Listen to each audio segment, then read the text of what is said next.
नमस्कार, मैं doctor Ashok from इवेदा हेल्थ केयर यूके बर्मिंघम। आप लोगों से आज मैं अर्थराइटिस के बारे में बात करना चाहता हूँ। जैसे कि आप लोगों को पता होगा कि arthritis is one of the debilitating conditions. जो डिसेबिलिटी का जो कारण है, मैं मानता हूँ कि अप टू 40 to 50% जो डिसेबिलिटीज़ है आज टुडे वर्ल्ड में, उसके लिए अर्थराइटिस इज़ रिस्पॉन्सिबल। अगर मैं अपने खुद की प्रैक्टिस की बात करूं या मैं एक सोसाइटी में, अगर आप कहीं जो है पब्लिक प्लेस पे खड़े हो जाएंगे और आप ऑब्जर्वेशंस करेंगे तो आपको 100 में से 90% लोगों को ऑस्टियोआर्थराइटिस मिल जाएगा। इट्स सो कॉमन, क्योंकि हम लोग अपने जो मस्कुलोस्केलेटन हमारा सिस्टम है, जो कि हमारी बॉडी का बेसिस है, जो स्ट्रेंथ है, उसकी तरफ हम कभी ध्यान नहीं देते। We like to have the best clothes, we like to spend money on best shoes and socks and some artificial things, but we never spend time and do investment for our physical existence. और इसी वजह से हम उनको हमेशा ignore करते हैं। हम सोचते हैं joints is very strong, they will always keep on working, और हम उनको necessarily जो है वो प्रेशर्स में डालते रहते हैं। और sometime due to long term stress in the joint, sometime due to any injury, sometime due to genes और autoimmune system, that there can be multiple cause for arthritis.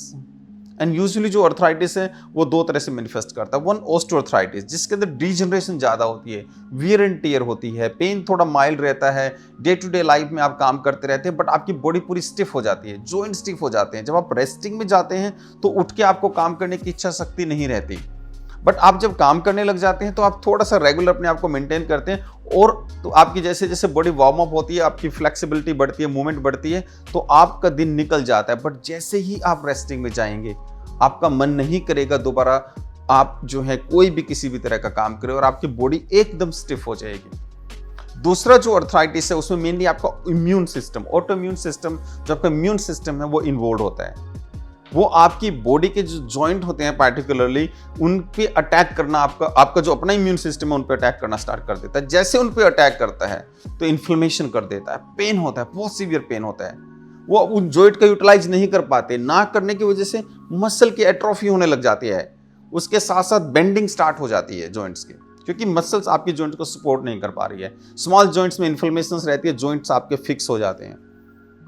तो आप क्या करते हैं? फर्स्ट लाइन ऑफ ट्रीटमेंट आपका रहता है कि हम पेन किलर स्टार्ट कर देते हैं। But pain killer is not the solution of your arthritis, it's just the management of your pain. We need to focus the root cause of arthritis. अगर हम बात करें डिजेनरेटिव ऑस्टियोआर्थराइटिस की, तो वो मोस्टली लाइफस्टाइल इंड्यूस्ड होता है।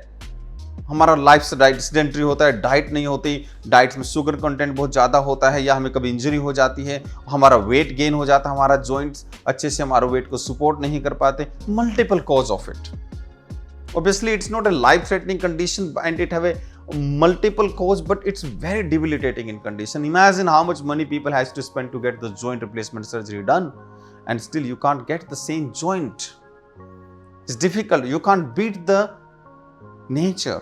इसीलिए बेस्ट ये होता है कि हम अपने डाइट को, अपने लाइफस्टाइल को मेंटेन करें। जो नेचुरली हमारे पास जॉइंट है, हम उनको जितना मैक्सिमम टाइम तक यूटिलाइज कर पाएं, उनको अच्छे से मेंटेन कर पाएं, वो सबसे ज़्यादा इंपॉर्टेंट होता है। when बात आती है, अगर और जो इम्यून सिस्टम रिलेटेड अर्थराइटिस होता है वो यंग एज में होता है, चिल्ड्रंस में होता है, यंग एज में होता है।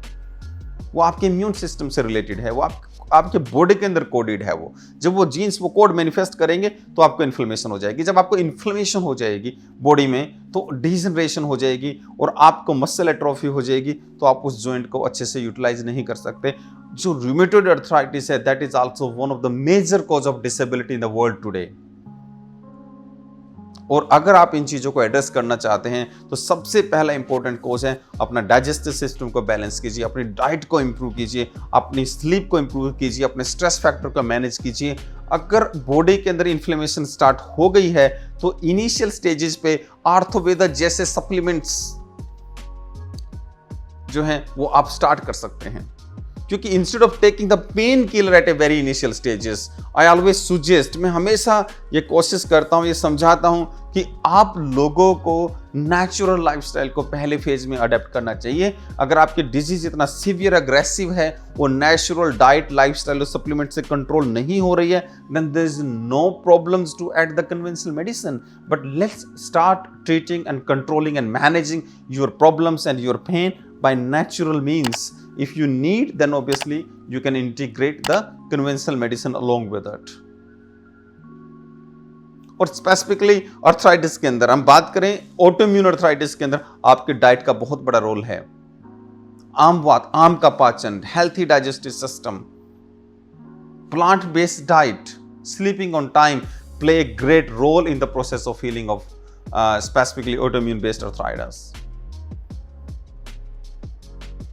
So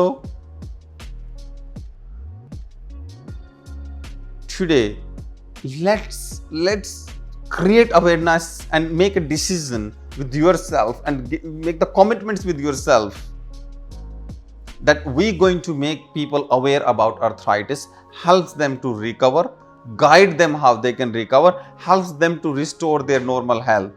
And it can be, I can say always, if you really want to give the gift to someone else, just make them aware, educate them about their health and well-being, and that helps them to be stay happy and healthy. इसी के साथ मैं आप सभी लोगों को जो है नमस्कार करता हूँ.